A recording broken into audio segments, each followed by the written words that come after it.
Hello friends, welcome to Kavi Kanji.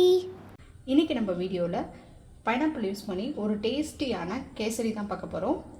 நான் சொல்கிற அளவுகளை செஞ்சு பாருங்கள், ரொம்பவே டேஸ்ட்டாக இருக்கும். வாங்க இன்னைக்கு எப்படி செய்கிறதுன்னு பார்த்துடலாம்.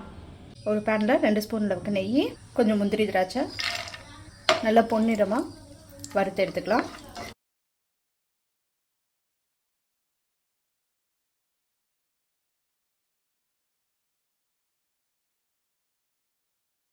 இப்போ இதே நெய்யில் 1 கப் அளவுக்கு ரவையை நல்லா வறுத்தெடுத்துடலாம்.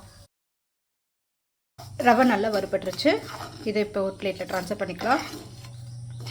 இப்போ அதே பேனில் இன்னும் 1 ஸ்பூன் அளவுக்கு நெய் சேர்த்துட்டு 1 கப் அளவுக்கு பைனாப்பிளை நல்லா பொடியாக கட் பண்ணியிருக்கேன். அதையும் இந்த நெய்யிலே நல்லா வதக்கிடலாம்.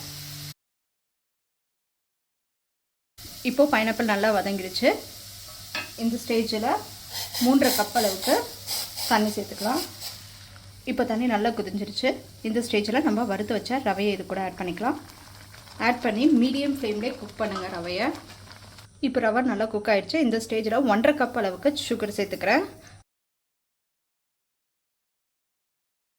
இப்போ சுகரில் நல்லா மெல்ட் ஆகி நமக்கு பேன்லேருந்து அப்படியே பிரிஞ்சு வருது. இந்த ஸ்டேஜில் 1 டீஸ்பூன் அளவுக்கு நெய் சேர்த்துக்கோங்க.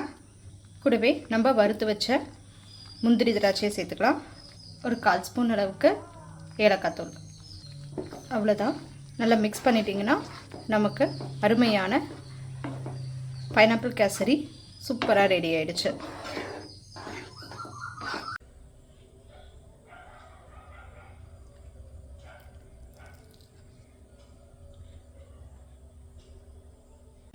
Thanks for watching this video. உங்களுக்கு இந்த வீடியோ பிடிச்சிருந்துச்சுன்னா லைக் பண்ணுங்கள், ஷேர் பண்ணுங்கள், கமெண்ட் பண்ணுங்கள்.